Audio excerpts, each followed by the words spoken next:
नमस्कार, आप देख रहे हैं जंटी में प्रीति शर्मा आपके साथ। खबरों को विस्तार से भी जानेंगे, लेकिन शुरुआत करते हैं हेडलाइंस के साथ।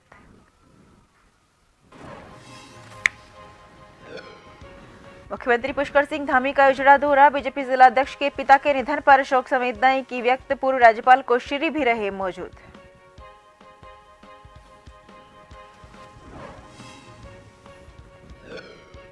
नेताजी सुभाष चंद्र बोस की जयंती आज, सीएम धी ने चित्र पर किए श्रद्धांजलि सुमन अर्पित, कहा उनके बलिदान का नहीं किया जा सकता, भुलाया नहीं जा सकता। उत्तराखंड में लोकसभा चुनाव के तहत 82,43,000 मतदाता करेंगे वोट, सबसे अधिक मतदाता 30 से 49 आयु वर्ग के तो 1,29,000 नए युवा वोटर। टनकपुर में खड़े ट्रक में लगी आग, फायर ब्रिगेड ने कड़ी मशक्कत से पाया काबू, आग लगने के कारणों का नहीं चला पता।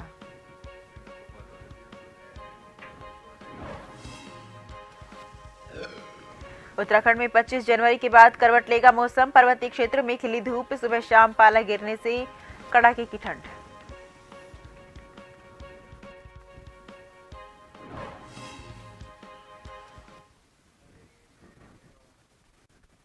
रुक करते हैं खबरों की ओर। मंगलवार को प्रदेश के मुख्यमंत्री पुष्कर सिंह धामी चंपावत जिले के लोहाघाट विधानसभा के इजड़ा गांव पहुंचे, जहां मुख्यमंत्री धामी चंपावत बीजेपी जिला अध्यक्ष निर्मल मेहरा के आवास पर पहुंचे और बीजेपी जिला अध्यक्ष के पिता पूर्व दर्जा राज्य मंत्री और बीजेपी के संस्थापक सदस्य हयात सिंह मेहरा के निधन पर शोक संवेदनाएं व्यक्त की।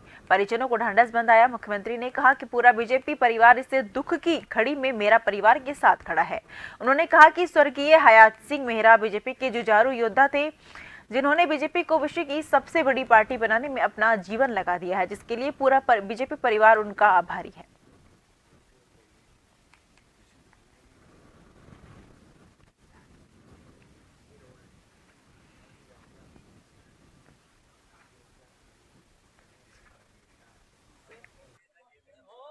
हमारे उत्तराखंड में भारतीय जनता पार्टी की रेड की तरह से मेरे सामने मेरे साथ उन्होंने लंबे समय तक, यानी मृत्यु से पहले तक साथ साथ काम किया है और मुझे दुख होता है। मेरे उससे उम्र में 10 साल से भी ज़्यादा छोटे थे, वो चले गए, बड़ा कष्ट होता है।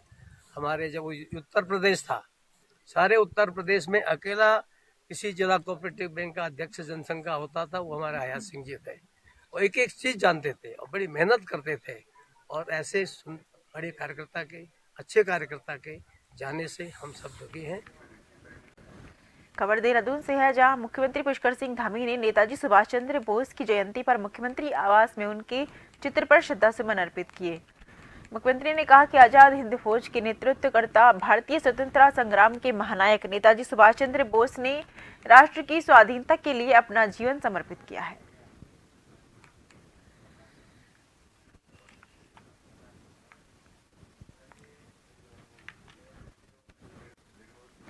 कांग्रेस राष्ट्रीय अध्यक्ष मल्लिकार्जुन खड़गे और प्रदेश प्रभारी कुमारी सैलजा के आह्वान पर कांग्रेस पार्टी ने आज प्रदेश भर में बीजेपी सरकार का पुतला दहन किया है। तो वहीं रोईवाला चौक पर भी परवादून जिला अध्यक्ष मोहित उनियाल के नेतृत्व में कांग्रेस कार्यकर्ताओं ने बीजेपी का पुतला दहन करते हुए आरोप लगाया कि बीजेपी की केंद्र सरकार और असम की राज्य सरकार के इशारे पर कांग्रेस पार्टी के नेता राहुल गांधी को मंदिर जाने से रोके जाने के खिलाफ कांग्रेस पार्टी केंद्र की बीजेपी सरकार की निंदा करती है।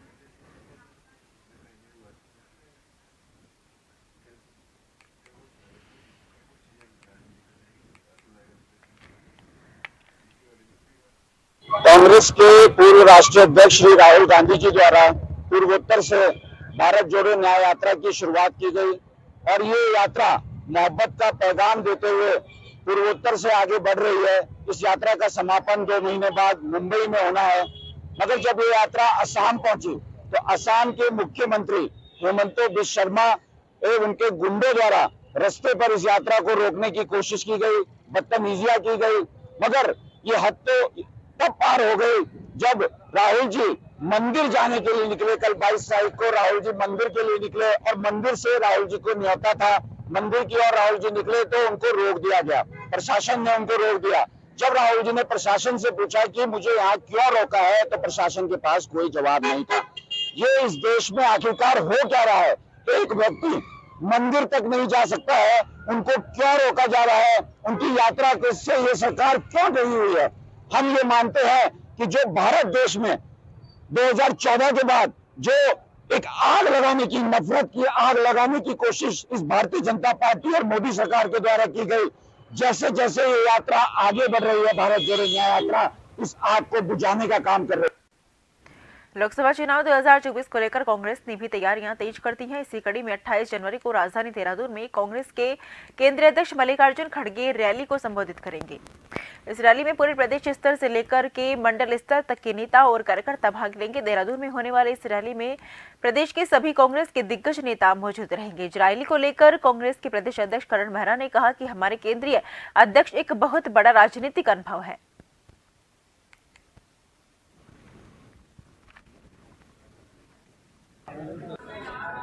राजनीतिक दल का अध्यक्ष आ रहा है तो राजनीतिक बातें ही होंगी, और क्योंकि वो खुद एक ब्लॉक के अध्यक्ष रहे हैं और वहाँ से यहाँ तक पहुँचे तो उनका लंबा अनुभव है। कार्यकर्ताओं को किस तरीके की दिक्कतों का सामना करना पड़ता है, किस तरीके के चैलेंजेस फेस करने पड़ते हैं, वो सारी चीज़ें जानते हैं। और इसीलिए उन्होंने चाहा है कि मुझे हर बूथ से लोग चाहिए, और हमारा ब्लॉक लेवल का, मंडलम लेवल का और हमारे DCC लेवल के सारे कार्यकर्ता वहाँ चाहिए, ताकि उनको मैं दिशा निर्देश दे सकूं। और हमारे लिए काफ़ी उत्साह वाली बात है कि हमारे राष्ट्रीय अध्यक्ष आ रहे हैं, और निश्चित ही हम चाहेंगे कोई राजनीतिक बड़ा संदेश वो हम लोगों को देके जाए।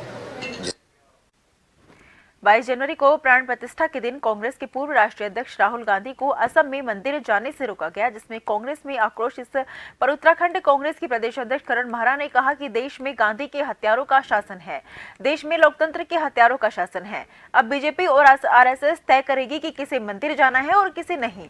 तो वहीं करण मेहरा को जवाब देते हुए बीजेपी प्रदेश प्रवक्ता हनी पाठक ने कई सवाल दागे और पालघर की घटना के साथ कांग्रेस की सरकार के समय घटी कई घटनाएं गिनाई।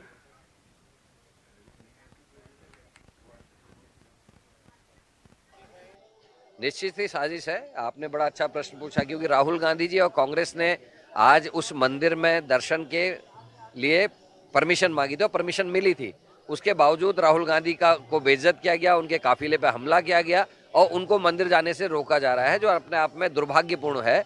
क्योंकि आज इस देश में गांधी के हत्यारों का शासन है, इस देश में लोकतंत्र के हत्यारों का शासन है, जिन्होंने 10 साल में 9 से ज़्यादा जनता की चुनी हुई सरकारें गिराई है।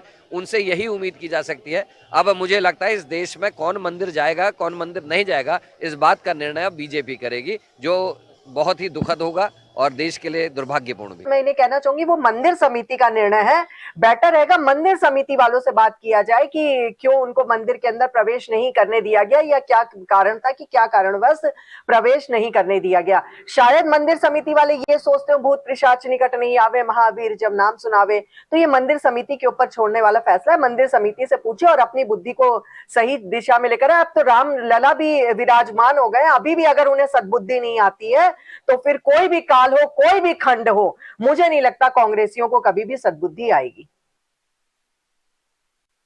अयोध्या धाम में राम प्रतिष्ठा होने की खुशी में पूरे देश के साथ काशीपुर में भी खुशी का माहौल देखने को मिल रहा है। इसी क्रम में काशीपुर में एक विशाल शोभा यात्रा राम ढोल के साथ निकाली गई, जिसमें श्रद्धालु झूमते हुए नजर आए। जगह जगह राम नाम की धूम देखने को मिली। राम भक्तों के द्वारा पूजा हवन कीर्तन किया गया। पूजा काशीपुर के श्री राम के नाम से गूंजता हुआ नजर आया। लोगों ने इस अवसर पर सभी को बधाइयां देते हुए प्रधानमंत्री नरेंद्र मोदी का आभार प्रकट किया।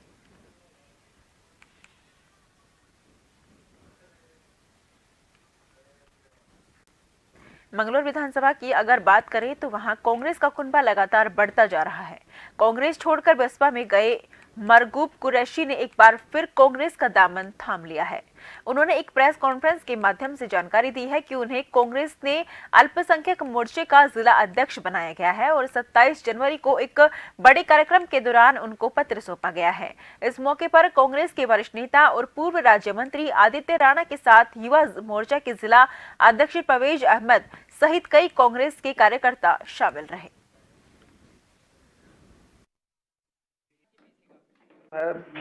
कांग्रेस को मजबूती मिली है और मरगूब भाई जो हैं हमारे बहुत हर बिरादरी में, हर समाज में बहुत अच्छी पैठ रखने वाले व्यक्तित्व हैं और इनके आने से जो है आज हमें बहुत कांग्रेस पूरे परिवार को बहुत खुशी है और हम पूरा परिवार कांग्रेस का इनका हार्दिक स्वागत करता है। चुनाव में उपचुनाव करेगा किस तरह से काम करेंगे? 100% काम ही नहीं करना एक तरफा।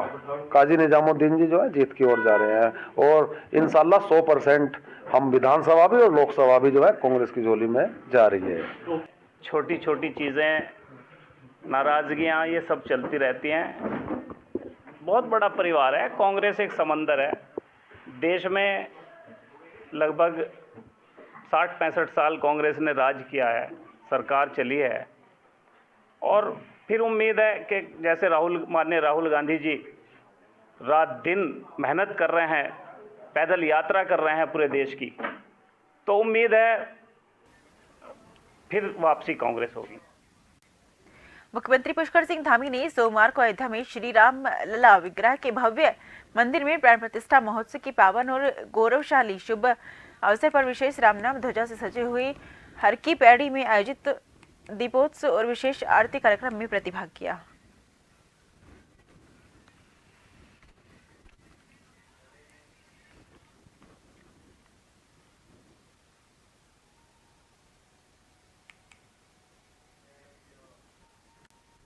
कैबिनेट मंत्री रेखा आर्य ने अपने शासकीय आवास पर बाल देखरेख संस्थाओं के बच्चों के साथ दिए जलाए और पूजा अर्चना की। उन्होंने कहा कि प्रधानमंत्री नरेंद्र मोदी ने सभी देशवासियों से ये आह्वान किया था कि प्राण प्रतिष्ठा के दिन सभी लोग अपने अपने घरों और प्रतिष्ठानों में दिए जलाएं और दीपावली मनाएं। ऐसे में उन्होंने भी अपने आवास पर दीप प्रज्वलित किए। साथ ही इस दौरान उन्होंने बच्चों के साथ नृत्य भी किया।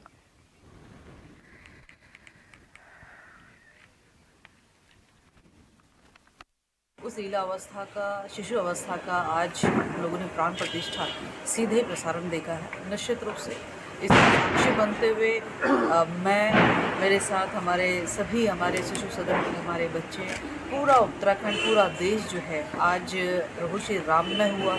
और निश्चित रूप से माननीय प्रधानमंत्री जी का आह्वान कि जिस प्रकार से हम दीपावली को प्रभु श्री राम के आगमन के रूप में, दीपोत्सव के रूप में उनका स्वागत करते हैं, उनके मार्ग को रोशनी से भरते हैं, ठीक उसी प्रकार से आज प्रभु श्री राम की प्राण प्रतिष्ठा हुई है। तो आज हमने इस दिन को दीपावली के रूप में ही सेलिब्रेट करना है। तो आज अयोध्या में राम मंदिर में रामलला की प्राण प्रतिष्ठा हो गई है। रामलला की मूर्ति की प्राण प्रतिष्ठा का लाइव प्रसारण मसूरी के लक्ष्मी नारायण मंदिर में आयोजित किया गया, जिसमें बतौर मुख्य अतिथि कैबिनेट मंत्री गणेश जोशी ने शिरकत की। मंदिर परिसर में भी भगवान राम की आरती का आयोजन किया गया। इस मौके पर कैबिनेट मंत्री गणेश जोशी ने कहा कि आज का दिन इतिहास में स्वर्ण अक्षरों में लिखा जाएगा। सभी लोगों का अयोध्या जाना संभव नहीं था, जिसको लेकर उत्तराखंड के मुख्यमंत्री पुष्कर सिंह धामी के नेतृत्व में पूरी कैबिनेट 2 फरवरी को अयोध्या जाएगी और भगवान श्री राम के दर्शन करेगी।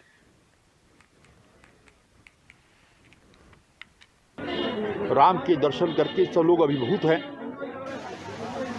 क्योंकि आज तो सब लोगों का जाना संभव नहीं है, लेकिन बाद में हम लोग बारी बारी से जाएंगे, प्रभु राम के दर्शन करेंगे। 2 तारीख को प्रदेश के मुख्यमंत्री के नेतृत्व से हमारा पूरी कैबिनेट वहाँ जा रहा है और उसके बाद विधानसभा वाइज एक सूची बनाकर हमारी कोशिश होगी कि अधिक से अधिक लोग प्रभु राम। लालकुआं नगर में भी अयोध्या में बना रहे श्री राम मंदिर के प्राण प्रतिष्ठा समारोह के उपलक्ष्य में क्षेत्र के राम भक्तों ने शहर में ढोल नगाड़ों के साथ भव्य शोभा यात्रा निकाली। राम भक्तों द्वारा सेंचुरी पल्प एंड पेपर मिल के 25 एकड़ कॉलोनी प्रांगण से इस यात्रा के शुभारंभ के साथ ही अपराह लगभग 1 बजे प्रारंभ होकर नगर के विभिन्न स्थानों से गुजरती हुई वापस 25 एकड़ रोड राम मंदिर में पहुंचकर समाप्त हुई।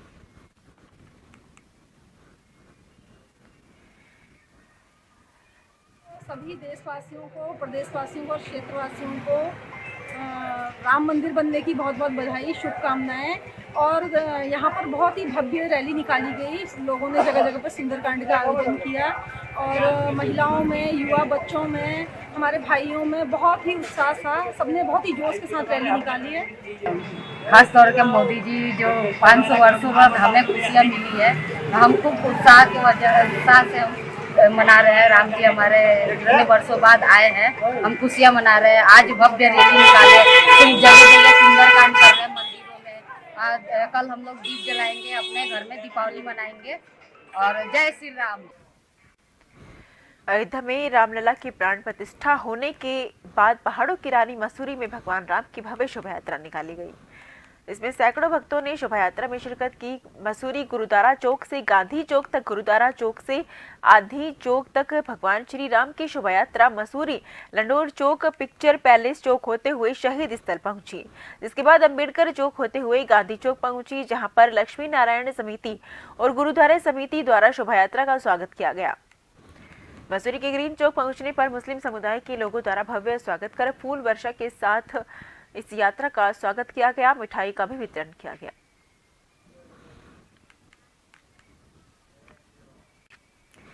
डोईवाला में भी राम भक्तों का सैलाब सड़कों पर देखने को मिला। अयोध्या में भव्य राम मंदिर निर्माण को लेकर हर सनातनी जहां खुश नजर आया, वहीं 22 जनवरी के दिन देर रात तक राम भक्त भगवान रामलला के प्राण प्रतिष्ठा कार्यक्रम संपन्न होने पर झूमते रहे।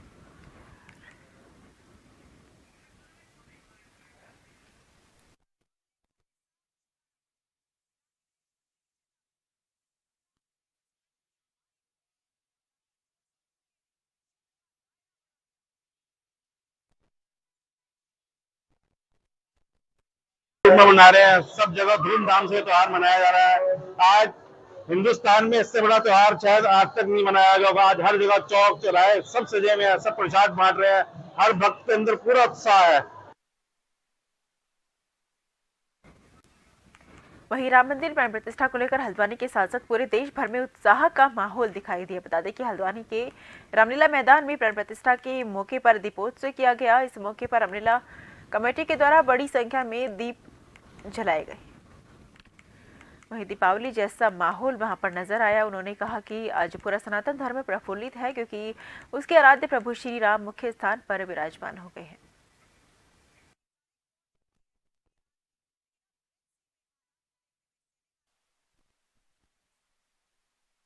सनातन धर्म के लिए सबसे बड़ा दिवस है। सनातन धर्म पहले भी सशक्त था और सशक्त हुआ है, और हर सनातनी आज हर्षित है, प्रफुल्लित है, उत्साहित है।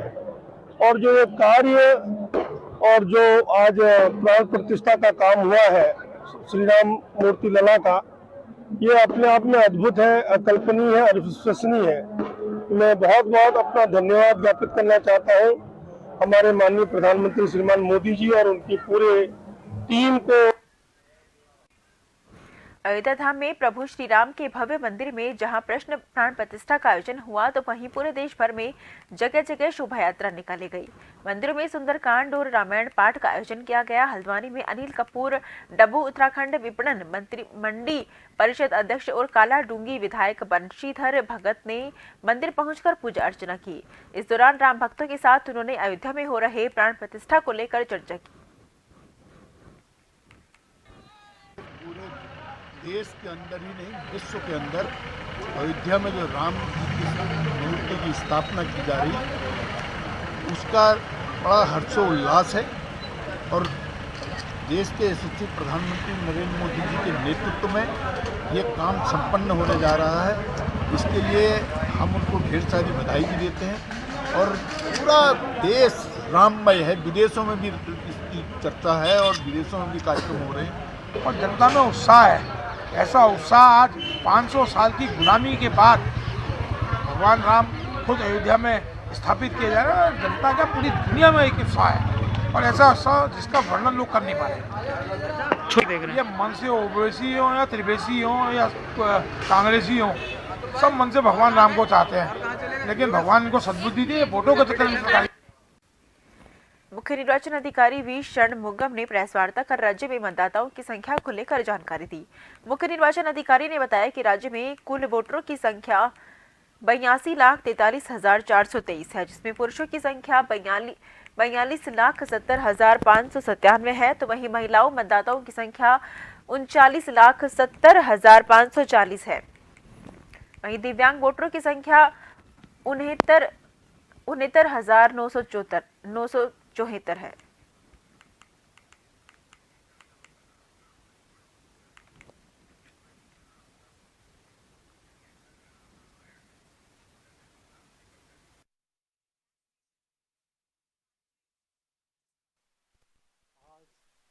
बताएंगे। इसका जो लोग voters.eci.gov.in में भी जाके इसका चेक कर सकते हैं, वोटर हेल्पलाइन का ऐप का माध्यम से भी चेक कर सकते हैं, और डिस्ट्रिक्ट में 1950 टोल फ्री नंबर और राज्य में चलता है, इसमें भी हम लोग फोन करके भी पूछ सकते हैं।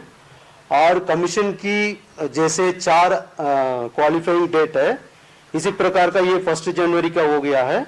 सो 1 अप्रैल, 1 जुलाई और 1 अक्टूबर का भी है।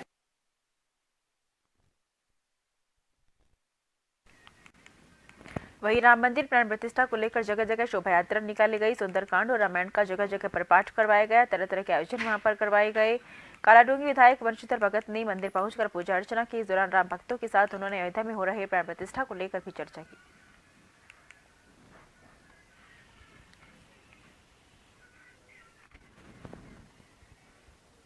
देश के अंदर ही नहीं, विश्व के अंदर अयोध्या में जो राम जी की मूर्ति की स्थापना की जा रही है, उसका बड़ा हर्षोल्लास है। और देश के यशस्वी प्रधानमंत्री नरेंद्र मोदी जी के नेतृत्व में ये काम संपन्न होने जा रहा है। इसके लिए हम उनको ढेर सारी बधाई भी देते हैं। और पूरा देश राममय है, विदेशों में भी इसकी चर्चा है और विदेशों में भी कार्यक्रम हो रहे हैं और जनता में उत्साह है।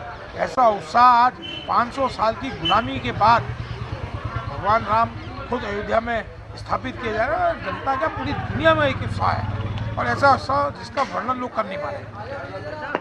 ये मन से ओवैसी हो या त्रिवेशी हो या कांग्रेसी हो, सब मन से भगवान राम को चाहते हैं, लेकिन भगवान इनको सद्बुद्धि दी, फोटो के चक्कर में सरकारी बात करते हैं।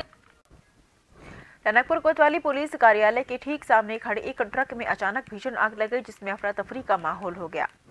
लोगों ने आग बुझाने का काफी प्रयास किया और देखते ही देखते आग की लपटें तेज हो गई।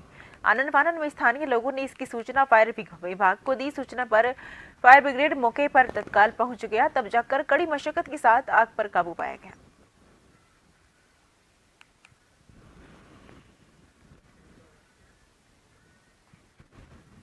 बता दें कि खड़े ट्रक में अचानक आग लगने का मामला सामने आया है। कड़ी मशक्कत के बाद आग पर काबू पाया गया। टनकपुर से ये मामला सामने आया है, जहां पर खड़े ट्रक में अचानक से भीषण आग लग गई। कड़ी मशक्कत के बाद आग पर काबू पाया गया।